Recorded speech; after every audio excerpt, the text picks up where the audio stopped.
እንደናችሁ የፍቅር ዩቲዩብ ቻናል ተከታታዮች መልካሙ ነኝ። እንግዲህ ዛሬ በአዲስ ነገር ይዤላችሁ መጥቻለሁ። ይሄው ምንድነው ዲፕሲክ ፓስወርድ ቢጠፋባችሁ እንዴት አድርጋችሁ ማግኘት እንደምትችሉ አሳያችኋለሁ ማለት ነው።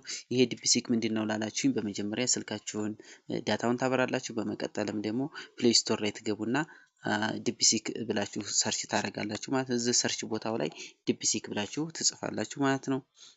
ዲፕሲክ ብላችሁ ስትጽፉ ይሄ የዲፕሲክ የቀንድ አውጣ ምልክት ያለበት ይሄ ይመጣላችኋል ማለት ነው። ስለዚህ እኔ ዳውንሎድ ስላደረኩት አሁን መልሼ ዳውንሎድ ማድረግ አይጠበቅብኝም ማለት ነው። ይሄ ዲፕሲክ እንግዲህ ኤአይ ጄኔሬት ነው ማለት ነው። ኤአይ ጄኔሬት ማለት ምንድነው? አርቲፊሻል ኢንተለጀንስ ነው። የሰው ልጅ ልክ እንደ ሰው ልጅ በማሰብ የተለያዩ ምላሾችን መስጠት የሚችል ነው ማለት ነው። ለምንፈልገው ጥያቄ ሊሆን ይችላል፣ የተለያዩ ፈተናዎችን መስራት ይችላል ማለት ነው።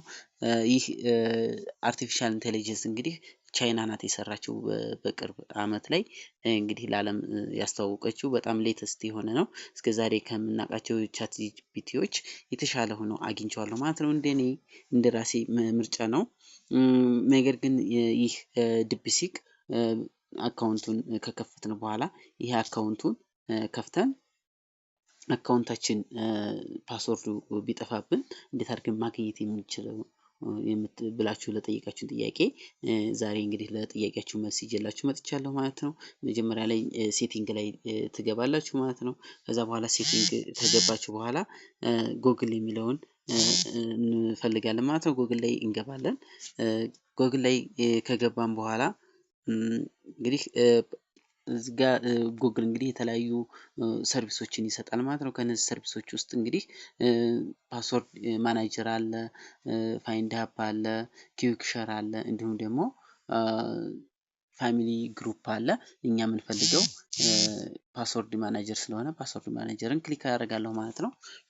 በመቀጠል እንግዲህ ዲፕሲክ ኤአይ አሲስታንት ክሊክ አደርጋለሁ። እዚህ ጋር ፓስወርድ ወይም ማለት ፓተርን ይጠይቀኛል ማለት ነው። የስልኬን ሊሆን ይችላል፣ የኮምፒውተራችሁን ሴኩሪቲ ነው ይጠይቃችኋል። ከዛ በመቀጠል እንግዲህ ዲፕሲክ ኤአይ አሲስታንት ላይ እዚህ እንግዲህ ዲፕሲክ መጀመሪያ ላይ ስከፍቱት ኢሜል ወይም ጎግል አካውንት ስለሚጠይቅ ጎግል አካውንታችሁን ያመጣላችኋል ማለት ነው። እዚህ ጋር ኮፒ አድርገን መጠቀም እንችላለን።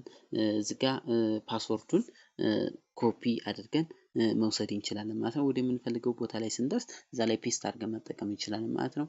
አለዛ ደግሞ የተጻፈውን ፓስወርድ ማየት ከፈለግ የአይን ምልክቷን እንነካለን ማለት ነው።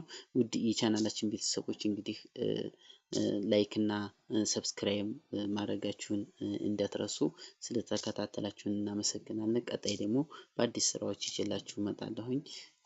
አመሰግናለሁ።